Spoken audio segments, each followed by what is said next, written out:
नमस्कार दोस्तों, आप सभी लोगों का फिर से बहुत बहुत स्वागत है हमारे YouTube चैनल इन्वेस्टर गुरु में। और हाजिर हूं मैं वीडियो ऑन डिमांड यानी वीओडी बाय कार्तिक भारद्वाज केबी के साथ।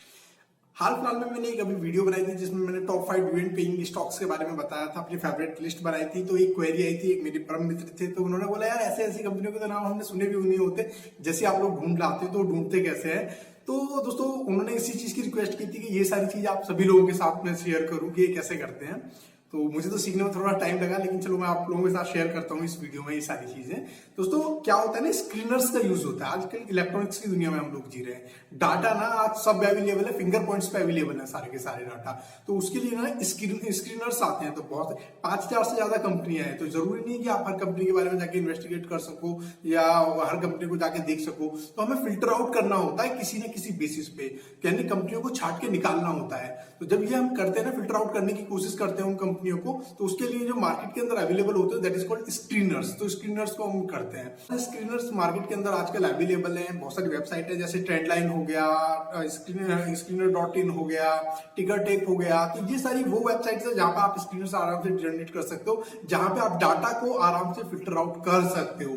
तो दोस्तों आज मैं आपको ऐसे एक टूल को सिखाने वाला हूं जिसका नाम है trendline.com। मतलब इसके अंदर एक टूल है, स्क्रीनर है, रेडीमेड स्क्रीनर है। बाकी समय क्वेरी लिखनी पड़ती है, लेकिन इसमें ऑलरेडी क्वेरी लिखी हुई है। तो मैं वो क्वेरी आपको जो है चला के दिखाता हूँ, सिखाता हूँ। तो उसके बाद आप भी सीख जाएंगे इसको कि किस तरह आप फिल्टर आउट कर सकते हैं। तो इस चीज को ध्यान रखना कि लिस्ट निकालना अलग है, स्क्रीनर चला के कंपनियों को छाटना अलग है, लेकिन आपको इन्वेस्टिगेट करना पड़ेगा। तो जैसे मैं बता रहा था कि मेरी लिस्ट में डिविडेंड पेइंग कंपनियां तो है, लेकिन वो कंपनियां भी हैं जिनमें ग्रोइंग पोटेंशियल है। तो उसके लिए आपको उसके डेटे को एनालिसिस करना पड़ेगा, उसके फंडामेंटल्स को जाके चेक करना पड़ेगा, फंडामेंटल एनालिसिस करनी पड़ेगी, वो सब आपको सीखनी पड़ेगी। लेकिन इस वीडियो में वो लोग जो थोड़े से एडवांस लेवल पे हैं, जो सारी चीजों को जानते हैं, उनको इसको स्क्रीनर रन करा के दिखाता हूँ। चलिए शुरू करते हैं।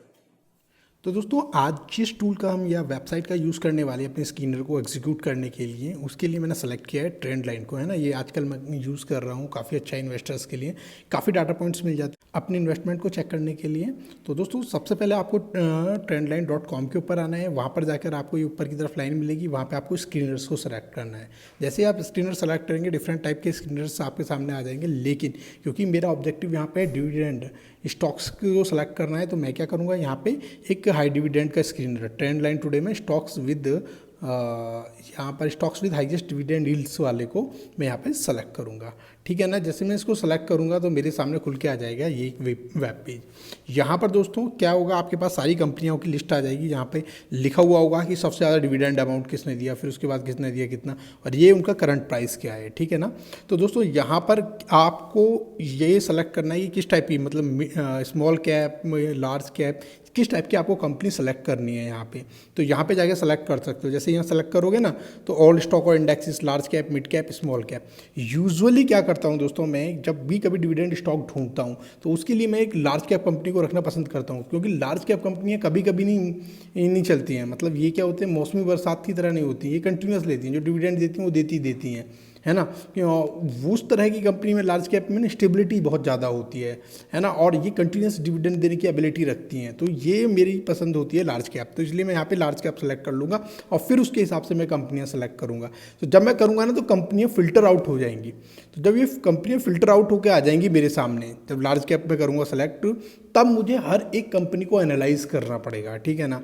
जैसे कि भाई ये यहाँ पर चेक करना पड़ेगा वो इंक्रीजिंग ऑर्डर में दे रही है या नहीं दे रही है ना। व्यूज़ की मतलब उसको कितना, उसको जब मैं क्लिक करके चेक करूँगा तो यहाँ पे व्यू आ जाएंगे यहाँ पे, है ना। जैसे मैंने लार्ज कैप किया क्लिक, तो यहाँ पे जो मेरे को सबसे सही मिल रहा था आईटीसी मिल रहा था, तो मेरा आईटीसी के यहाँ पर व्यू जाके भी चेक की, तो यहाँ पर आपके सामने एक आईटीसी की पूरी हिस्ट्री खुल के आ जाएगी कि कितना कितना डिविडेंड कब कब दिया है इन्होंने। तो ये डाटा पॉइंट्स आपके लिए सेलेक्ट होंगे कि हाँ हर साल वो कंटिन्यूसली दे पा रही है, कोई सी साल मिस तो नहीं, 26, 7, 8, 9, 10, 11, 12 इस तरह कोई साल मिस तो नहीं हो गई है ना। ये सब आपको देखना पड़ेगा। साथ ही आपको ये भी देखना पड़ेगा कि स्पेशल तो नहीं दिया है। स्पेशल मतलब कभी कभार देने वाला होता है। जैसे मजिस्को ने क्या है, यूजुअली इसके जो आपको एक्चुअली स्टॉक को भी एनालाइज करना पड़ेगा, है ना। जैसे मजिस्को के बारे में आप देखोगे तो इसने क्या स्पेशल डिविडेंड दिया है। स्पेशल डिविडेंड क्या है, मतलब क्या था कि अभी इसकी वैल्यू चल रही थी 984 समथिंग के आसपास चल रही थी। उसी टाइम इसने डिक्लेयर किया कि हम देंगे 974। खुद सोचो, आपको भी पता है कि 984 से जब जितना डिविडेंड डिक्लेयर कर देते हैं एक्स डेट पे उतनी वैल्यू गिर जाती है। तो जब उसकी वैल्यू उतनी गिरेगी 984 में से 9 974 उस दिन के हिसाब से भी गिरी तो भी तुम्हारे 10 रुपये का डिफरेंस आ रहा है। लेकिन एक चीज़ और आपको समझनी पड़ेगी, जब ये मजिस्को को डिविडेंड की एक्स डेट आई थी ना, उस टाइम पे इसका जो प्राइस था वो 967 था और इसका डिविडेंड कितना है 974।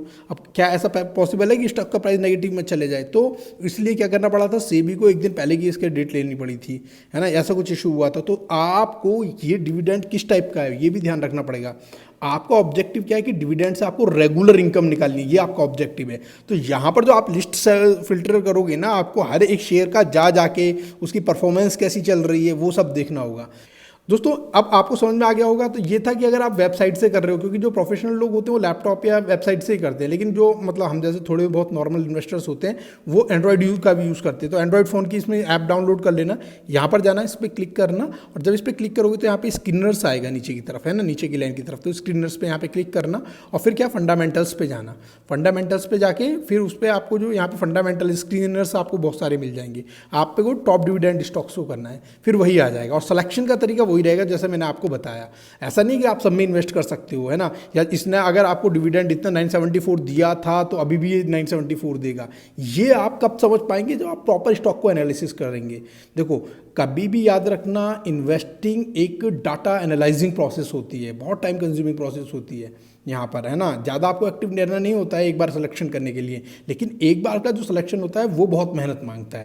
दोस्तों याद रखना, ये जो स्क्रीनर अभी हमने यूज़ किया था उसके लिए जो क्वेरी यूज़ की गई थी वो की गई थी dividend yield 1 year percentage should be greater than 0। इस क्वेरी को यूज़ किया था इसको एग्जीक्यूट करने के लिए, ठीक है।